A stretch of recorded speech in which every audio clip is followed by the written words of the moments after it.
Hello दोस्तों, welcome to accounting सीखो। दोस्तों आइए आज की इस वीडियो में हम जानते हैं सोल प्रोप्राइटरशिप के बारे में।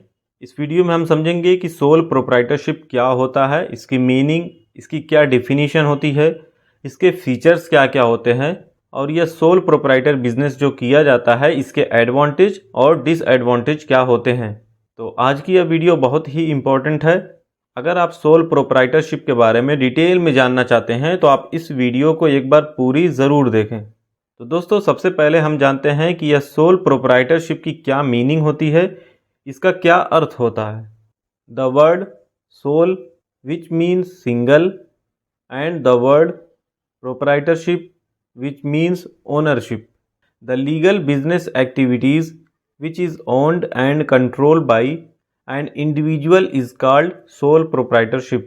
यह सोल प्रोप्राइटरशिप दो शब्दों से मिलकर बना हुआ है, जिसमें सोल का हिंदी में मतलब होता है अकेला और प्रोप्राइटरशिप का मतलब है ओनरशिप या अधिकार। तो इस तरह एक ऐसी लीगल बिजनेस एक्टिविटीज़ जो एक इंडिविजुअल पर्सन मीन्स अकेला एक व्यक्ति उसे करता है, उसे कंट्रोल करता है, तो वह सोल प्रोप्राइटरशिप बिजनेस कहलाता है। यह एक अकेला व्यक्ति ही वह बिजनेस की सारी एक्टिविटीज़ को मैनेज करता है, यही सबका अकेला अधिकारी होता है। अगर बिजनेस में प्रॉफिट होता है तो वह इस अकेले व्यक्ति का ही होगा, और अगर किसी सिचुएशन में लॉस होता है तो उस लॉस की जिम्मेदारी भी इसी अकेले व्यक्ति को ही उठानी पड़ेगी, उसका नुकसान इसे ही सहना पड़ेगा। तो यही सोल प्रोप्राइटरशिप बिजनेस कहलाता है, जिसमें अकेला व्यक्ति ही सारी चीज़ों को मैनेज करता है। तो आइए इसके बारे में थोड़ा सा और जान लीजिए। A sole proprietorship is among the simplest forms of business organization, which is why it has no registration formalities. It is also known as sole trader. यह sole proprietorship business जो होता है, यह बिजनेस ऑर्गेनाइजेशन का सबसे छोटा और एक आसान फॉर्म है, इसका रूप है, जिसे कोई भी व्यक्ति कर सकता है।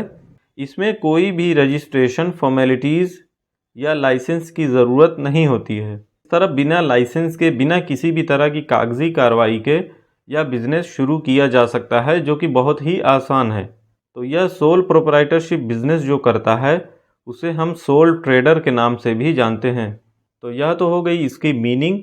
अब आइए इसकी एक दो डिफिनीशन देख लेते हैं ताकि आप एग्ज़ाम में इसे लिख सकें। तो इसकी एक डिफिनीशन यह है, The sole proprietorship is the form of business ownership which is owned and controlled by single individual। यह डिफिनीशन दी गई है अकॉर्डिंग टू B.O. व्हीलर। इस तरह की जब भी आप कोई डिफिनीशन लिखें जिसे कोई ऑथर लिखे हुए हैं तो उसके नीचे उन ऑथर का नाम ज़रूर लिखें। इसका मतलब है सोल प्रोप्राइटरशिप बिजनेस की वह फॉर्म है जिसका मैनेजर और मालिक एक ही होता है, वही उस बिज़नेस को कंट्रोल करता है। मींस एक ही इंडिविजुअल के पास उसका कंट्रोल होता है और वही सारे ऑपरेशंस को देखता है, उसे मैनेज करता है और वही उसका रिस्पॉन्सिबल होता है। इसकी दूसरी डेफिनेशन है, sole proprietorship is a type of business unit where one person is solely responsible for providing the capital, for bearing the risk of the enterprise and for the management of the business. यह definition दी गई है J.L. Hansen के द्वारा। दोस्तों सारी definition का मतलब एक ही होता है, मतलब जो भी डिफिनीशन अलग अलग ऑथर देते हैं उन सबका जो मेन पॉइंट होता है, जो मेन मुद्दा होता है, वह एक ही होता है। बस सबके अर्थ जो होते हैं वह थोड़े अलग होते हैं, सब थोड़ा अपने अलग अलग तरीके से वे इस डिफिनीशन को बताते हैं। तो इस डिफिनीशन का मतलब यह है कि सोल प्रोप्राइटरशिप इस तरह का बिजनेस होता है जहां पर एक आदमी अकेला ही अपने उस बिजनेस के लिए कैपिटल प्रोवाइड करने और उस बिजनेस के सारे रिस्क को बियर करने, उसे सहने के साथ ही उस बिजनेस के मैनेजमेंट के लिए भी रिस्पॉन्सिबल होता है, जिम्मेदार होता है। अगर उस बिजनेस में प्रॉफिट हुआ तो अच्छी बात है, वह सारा प्रॉफिट उसे ही मिलेगा, पर अगर उसे कोई लॉस होता है तो भी उसे ही उसका नुकसान सहना पड़ता है। दोस्तों आइए अब जानते हैं कि सोल प्रोप्राइटरशिप के क्या फीचर्स होते हैं, इसकी विशेषता क्या होती है। तो यहाँ कुछ फीचर्स लिखे हुए हैं, जिसमें सबसे पहली इसकी विशेषता है सिंगल ओनरशिप। तो जैसा कि अभी हम जान चुके हैं कि सोल प्रोप्राइटरशिप बिजनेस में एक अकेला व्यक्ति ही सारी चीज़ों को मैनेज करता है। तो इस तरह से इस सोल प्रोप्राइटरशिप बिजनेस की सिंगल ओनरशिप होती है।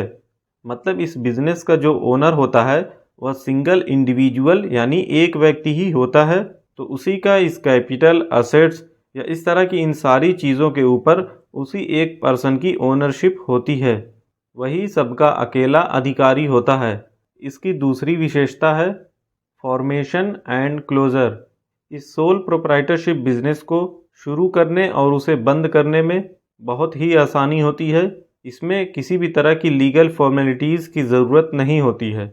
जब चाहे एक पर्सन अपने सोल प्रोप्राइटरशिप बिजनेस को शुरू कर सकता है और जब चाहे वह उसे क्लोज कर सकता है, बंद कर सकता है। उसे किसी भी तरह के रूल्स रेगुलेशंस को फॉलो करने की ज़रूरत नहीं होती है। तो इसकी तीसरी विशेषता है वन मैन कंट्रोल। मतलब एक ही पर्सन पूरी तरह से अपने इस सोल प्रोप्राइटरशिप बिजनेस को चला रहा है, उसे कंट्रोल कर रहा है। सारे अधिकार और सारी जिम्मेदारियां पूरी तरह से उसके मालिक के पास, यही एक पर्सन के पास होती हैं। बिना उसकी परमिशन के कोई भी पर्सन उस बिजनेस एक्टिविटीज़ में इंटरफेयर नहीं कर सकता है। तो सारी एक्टिविटीज़ पर इसी अकेले व्यक्ति का ही कंट्रोल होता है। इसका नेक्स्ट और लास्ट फीचर है less legal formalities. Soul proprietorship business के लिए कोई अलग से लॉ नहीं बना हुआ है, ना ही इसे शुरू करने में कोई दिक्कत आती है। इसमें किसी भी तरह की लीगल फॉर्मेलिटीज़ की ज़रूरत नहीं पड़ती है। कुछ ही केसेस में बस एक रजिस्ट्रेशन ही कराना होता है। तो यह कुछ पॉइंट्स हो गए हमारे सोल प्रोप्राइटरशिप के फीचर्स के बारे में। अब आइए आगे जानते हैं कि इसके एडवांटेज क्या होते हैं। सोल प्रोप्राइटरशिप बिजनेस करने के क्या क्या फ़ायदे हैं।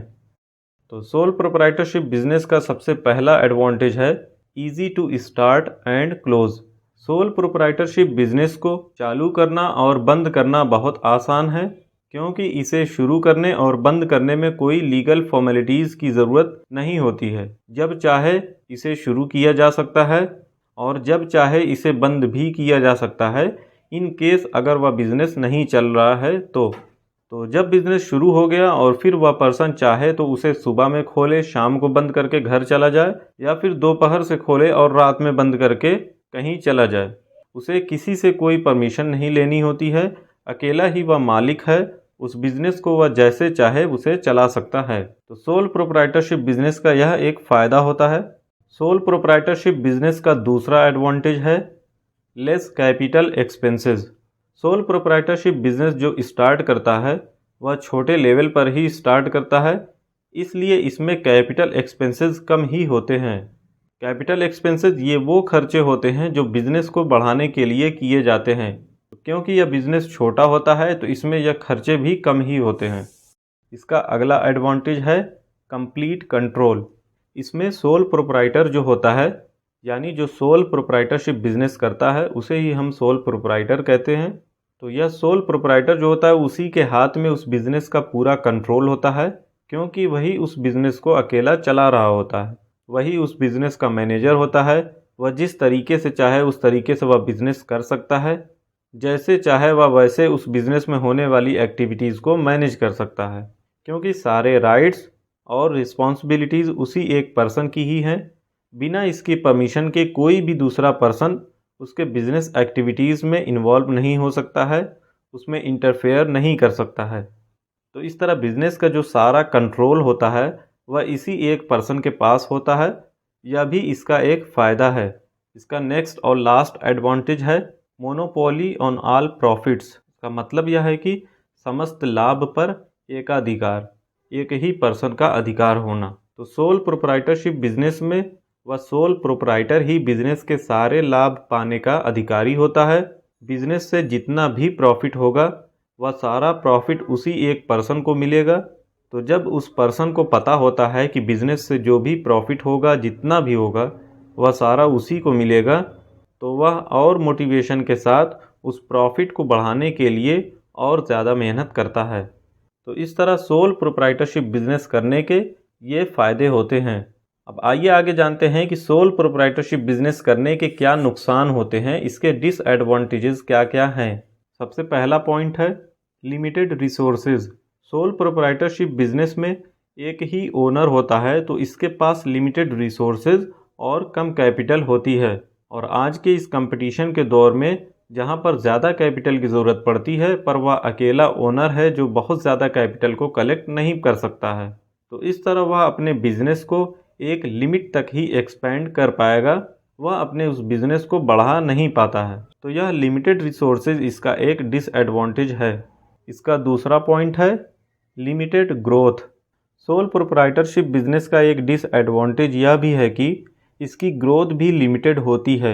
बहुत ज़्यादा यह बिज़नेस ग्रो नहीं कर पाता है as compare to partnership firm. जैसे पार्टनरशिप बिजनेस में 2-4 लोग मिलकर उसे चलाते हैं, उसे शुरू करते हैं, तो जहां अलग अलग वे कैपिटल लगाते हैं जिससे ज़्यादा कैपिटल इकट्ठा हो जाती है, तो बाकी सारी चीज़ों को वह मिलकर अच्छे से डील करते हैं, एक दूसरे से आइडियाज़ और सजेशन लेकर वह काम करते हैं, तो बिज़नेस भी वह तेज़ी से ग्रो करता है।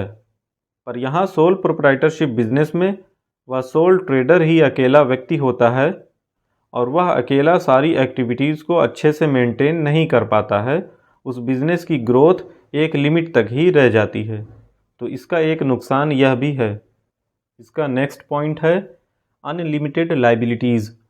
सोल ट्रेडर जो अपने बिजनेस में पैसा लगाता है, कैपिटल लगाता है, साथ ही वह बैंक से लोन भी लेता है ताकि वह बिज़नेस को अच्छे से चला पाए। पर आगे अगर बिज़नेस में कहीं पर कोई लॉस हो जाता है तो वह जो बैंक से लोन लिया होता है वह उसे चुका नहीं पाता है, तो इस केस में उसे अपना बिज़नेस भी बेचना पड़ेगा। पर अगर वह लोन ज़्यादा लिया था, उसकी अमाउंट ज़्यादा है और इस बिज़नेस को बेचने से भी वह अमाउंट पूरी नहीं हो पा रही है, उसकी रिकवरी नहीं हो पाती है, तो इस तरह उसे अपनी पर्सनल प्रॉपर्टी भी बेचनी पड़ सकती है, उसे अपना घर भी बेचना पड़ सकता है। सोल प्रोप्राइटरशिप बिजनेस की अनलिमिटेड लायबिलिटीज़ होने का एक नुकसान यह भी होता है। इसका नेक्स्ट और लास्ट डिसएडवांटेज है लिमिटेड ट्रेड। इस तरह सोल प्रोप्राइटरशिप बिजनेस में जो व्यापार होगा, जो ट्रेड होगा, वह लिमिटेड स्केल पर ही होगा, छोटा होगा। बड़े लेवल पर वह व्यापार नहीं हो सकता है, वह सोल ट्रेडर ही सब कुछ नहीं मैनेज कर पाएगा, ज़्यादा कैपिटल की ज़रूरत पड़ेगी, ज़्यादा लोगों की ज़रूरत पड़ेगी, तो इसलिए इसका ट्रेड जो होता है, जो व्यापार होता है, वह लिमिटेड ही रह जाता है, वह छोटे लेवल पर ही पॉसिबल हो पाता है। तो दोस्तों बस वीडियो को यहीं ख़त्म करते हैं। उम्मीद करता हूँ आपको सोल प्रोप्राइटरशिप की मीनिंग, डेफिनीशन, इसके फीचर्स, एडवांटेज और डिसएडवांटेज क्या क्या होते हैं, इन सारे चीज़ों के बारे में अच्छे से समझ में आ गया होगा। अगर यह वीडियो आपके लिए यूज़फुल लगी हो तो इसे लाइक ज़रूर करें और इसी तरह की आगे और भी वीडियोस देखने के लिए चैनल को सब्सक्राइब करें। अगर आप इससे रिलेटेड आर्टिकल्स पढ़ना चाहते हैं तो आप हमारी वेबसाइट पर भी विज़िट कर सकते हैं, जिसका लिंक डिस्क्रिप्शन में दिया हुआ है। बिजनेस ऑर्गेनाइजेशन की और वीडियोस देखने के लिए इसकी प्लेलिस्ट को एक बार ज़रूर चेक करें। Thank you.